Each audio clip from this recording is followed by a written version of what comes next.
I had the privilege of being Stultz's team leader for 6 months. During that time, I came to know him very well. But as always, you wish you knew someone just a little more when they're taken away. First met Stultz when he came to 3rd Recon. He seemed to be an average junior Marine. It wasn't until I was reassigned to 2nd Platoon, Team 2, that I began to look more closely at him. Stultz hadn't been to all the cool guy schools. He wasn't the highest PFTer or the embedded Einstein in the platoon. But he had the most heart and perseverance that I have ever seen. 2 weeks before our pre-deployment training in Nevada was complete, we were told that we had to cut 5 Marines and they would not deploy to Afghanistan with us. A decision was made based on seniority and capabilities within the platoon, and cuts were made. Stultz was on that list, as he was the most junior guy in the platoon. Upon the news being delivered to the platoon, Stultz literally broke down into tears. He had put everything he had into the platoon and was then told that he would not be able to come with us to do what he so desperately wanted to. The other team leaders and myself reevaluated it and pushed for Stultz to come with us, purely based on his heart and his determination. Stultz was then moved into my team. I assigned him as the RTO for Team 2. On day 1, introductions and my SOP briefs to him and what I expected from him, he informed me that his nickname for himself was the Misfortunate Meeting. I'm pretty sure that he tried to figure out a new nickname for himself after that. While in Afghanistan, Stultz was given the collateral duty of the platoon's ammo tech, which was quite entertaining to watch. On several occasions, I went to the ammo storage area, find him sitting on the floor, ammo strewn about, a look on his face that said he was just going to set it on fire and be done with it all. I would chuckle at the sight, then he would quickly turn his pyromaniac look towards me and refuse any help that I offered. But he always got the job done, so I never questioned his methods. Stultz was an up-and-coming recon Marine with great potential, a selfless attitude, as well as limitless devotion to his profession. He kept a notebook in his shooter's kit that had everything in it from HIMARS 5 lines, max effective ranges of weapon systems, and all the radio frequencies for each and every hop. Stultz was a huge Star Trek fan and believed Captain James T. Kirk to be superhuman, and later informed me that the Star Trek's captain's middle name was in fact Tiberius. I didn't know anybody knew that. Stultz also told me later that he was able to speak Klingon. I asked him how long he would date a girl before he let that cat out of the bag. He replied 1 year, and later told me that his relationships didn't last much longer than that. Before leaving for Afghanistan, Stultz wrote a blank check. He wrote a blank check payable to the United States of America. Signed it and left it at home in the event he did not return.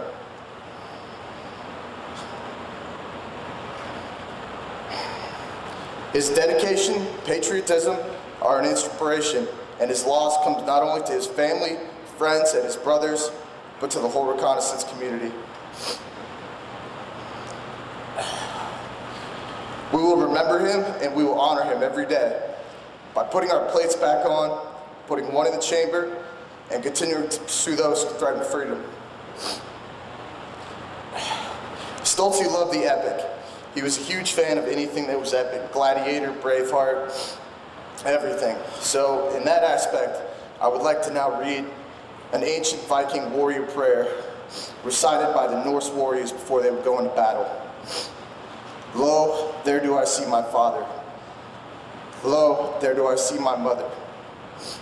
Lo, there do I see my brothers and sisters. Lo, there do I see the line of all my ancestors, all the way back to the beginning. They do call to me. They bid me take my place beside them in the halls of Valhalla, where the brave may live forever. Greg Stultz and I met in March in the summer of '09. When I met Greg, he had been in March for 2 months because of an unlucky random selection. So he and a few Marines had to wait 2 more months for the next class to start. I arrived at March shortly after that class had started. And during that extra 2 months, Greg and I got to know each other. I don't know why.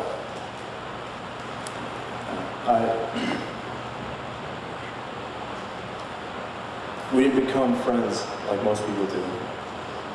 Because at first we hated each other. I don't know why, but there was something about him that just got under my skin. Sometimes when you meet somebody new, they can just rub you the wrong way. For 2 months, we were trash talking and spitting insults at each other. At one point, we almost got into a fight over Firewatch. But before things got stupid, somebody broke it up. One Texter 09 picked up, and I thought to myself, finally, the class is going to split into teams, and I'm not going to have to deal with this guy anymore. Well, I thought wrong. Guess who was on my team? Nothing was ever said between us, but we both knew that we needed to work together, or we'd be dropped from the class for fighting. As time went on, we came from ignoring each other to being nice to being drinking buddies. And one crazy night in San Diego, I remember Greg had a little too much that night. He made a mess of himself. As I was helping him out and trying to get him into the taxi, he refused my help and said he could walk. And as we were walking to the taxi, he grabbed my shoulder and said, "Jared, I can't see." I said, "It's okay, bro, just follow my voice." And then Greg squeezed my shoulder and said, "Jared, you're a good friend." I said, "Yes, Greg, you're a good friend too. Come on, let's get you to bed." So now as friends, we were taking care of each other if the other was in need. We were glad to be done with BRC, and we were looking forward to going to Okinawa. The last time I saw Greg, we were waiting for the buses to go on the mission. He came up to Brent and I and gave us each a hug and said, "I love you guys. Be safe out there." We laughed for a second, but in a serious tone, we each replied with, "I love you too." Greg and I were always there for each other. Everything from spotting each other with $20 to needing a shoulder to cry on. I've looked back on that day when we were put on the same team in BRC, and I'm glad. Because we became good friends and made a lot of good memories that will be hard to forget. The great tragedy of life in a recon platoon is also the greatest reward this world can give us. It is that unique bond formed between men. We are with each other at our strongest, bravest moments, and then at our drunkest, most pathetic moments. There is no proverbial stone left unturned when it comes to our relationship as a platoon. And through these experiences we share, we unknowingly become brothers. Greg Stultz's experience here in 2nd Platoon was no different. He was a brother to all of us. The relationship was as unique and memorable as Greg's own personality. His loss leaves us each with a massive emptiness, cut in our hearts in much the same way that he used to fill them. Like everyone else here, especially those who knew him best, I've been reviewing a variety of memories over the last few weeks to help bring some peace in the wake of Greg's death. None of them made much sense, and none brought peace. It is in this chaotic universe, it is our shared memories that will help bring a sense of order, a narrative to a life lost. And so, I'll give my side of Greg's story, a chapter that I feel had only just begun. Other friends will tell their stories, and in time, through our collective memories, we form the picture of a man that will stay in our hearts forever. A little while back, several Marines and I were discussing which animal Greg's spirit would manifest itself in. Yeah, we talked about some weird stuff in the field.